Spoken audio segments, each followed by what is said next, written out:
안녕하세요. 오늘은 지난 질문의 여행 책 리뷰에 이어서 김호연 황슬기 작가님의 베르아 에스파냐, 스페인을 보다 라는 책을 소개해드리려고 합니다. 제목에서 바로 느껴졌듯이 이 책은 스페인에 관한 책이에요. 저는 대학교 때 교환학생을 스페인에서 보냈었는데 이 책 제목을 보자마자 갑자기 그때 생각이 나서 펼쳐보게 되었어요. 사실 저도 언젠간 스페인의 한 마을에서 한 달 살이를 하며 두 작가님들처럼 스페인에 관한 책을 쓰는 게 제 버킷리스트 중 하나예요. 그래서 그런지 이 책을 더 읽고 싶었던 것 같아요.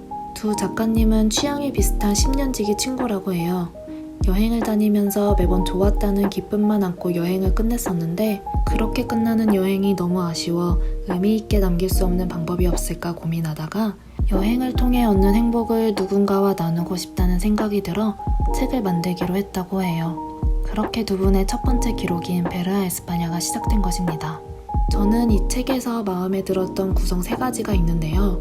우선 책을 펼치자마자 BGM 리스트가 보이실 거예요. 작가님들이 여행할 때 들었던 그 순간에 어울리는 노래를 모아놓은 리스트라고 하더라고요. 그리고 오른쪽 하단에 보면 QR코드가 있는 걸 보실 수 있어요. 핸드폰으로 QR코드를 찍어서 들어가 보면 유튜브 재생 목록으로 이어지는데요. 이 음악과 함께 읽다 보면 책 속으로 더 빠져들게 되더라고요.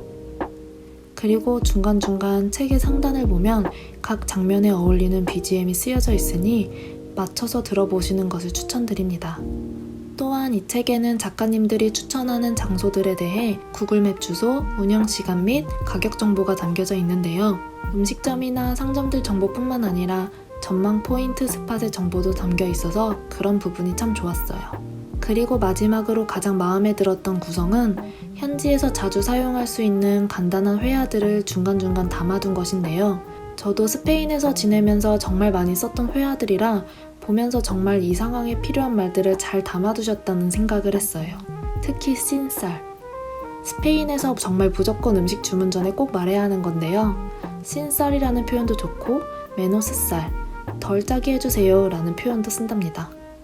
참고로 포르투갈에서도 사용하셔도 돼요. 포르투갈어가 따로 있긴 하지만 스페인어와 비슷해서 다들 이해하더라고요. 이 책에 담긴 도시들 대부분이 제가 다녀온 곳이라 그런지 정말 공감 가는 내용이 많았는데요.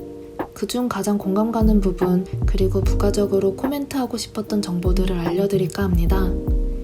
먼저 커피. 스페인 사람들은 꼬르타도와 더불어 카페콘 레체도 정말 많이 마셔요. 우리가 흔히 아는 라떼가 카페콘 레체입니다.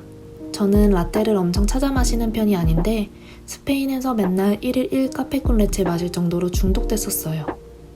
기분 탓일 수도 있겠지만 우리나라와는 다른 라떼의 맛이 나더라고요.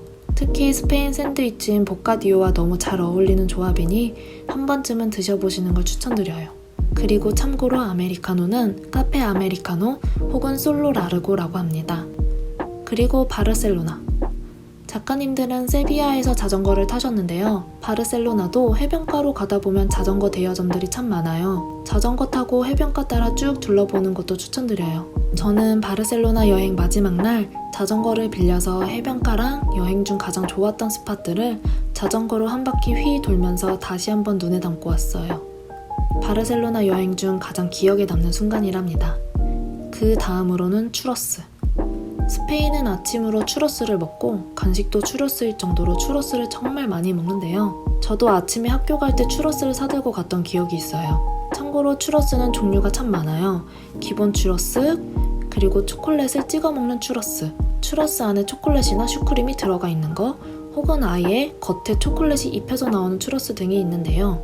저는 기본 추러스랑 초콜릿이 겉에 입혀져 나오는 추러스를 가장 좋아했습니다. 여행 다니면서 도시별로 많이 사 먹어봤었는데 이유는 모르겠지만 남부지방에서 먹는 추러스가 훨씬 더 맛있었어요. 사실 제가 지냈던 곳이 남부지방이라서 그 입맛에 익숙해져 그런 걸 수도 있지만요. 개인적으로 최악의 추러스는 바르셀로나였습니다. 그리고 올리브. 작가님들처럼 저도 올리브 맛을 스페인에서 알았어요. 저는 교환학생을 올리브 고장인 곳에서 보냈는데요. 실제로 제가 살던 마을의 중심부를 약간만 벗어나도 바로 올리브 밭이 보이고 전망을 보러 가면 반은 도시, 반은 올리브 밭인 곳이었어요. 우리나라에도 스페인에서 수확한 올리브유가 많이 수입되고 있지만 확실히 현지랑은 맛과 종류가 다르더라고요. 스페인 남부 여행 가시면 올리브랑 올리브유를 꼭 사오세요. 특히 우베다와 바에사라는 시골 마을 것들이 가장 맛있었어요. 이제 스페인에서 포르투갈의 포르투 도시로 넘어가 볼게요. 포르투는 와인이 진짜 유명해요. 저도 포르투에서 지냈던 숙소에서 웰컴 선물로 포르투 와인을 받아 처음 마셔봤었는데요. 그 맛에 반해서 한국 올 때 무겁지만 저도 사왔습니다. 한국인들 사이에서 샌드맨이 정말 유명한데요. 저는 그라함 와인을 추천드려요. 한국에서는 구하기 힘들 뿐더러 가격도 몇 배는 더 비싸요.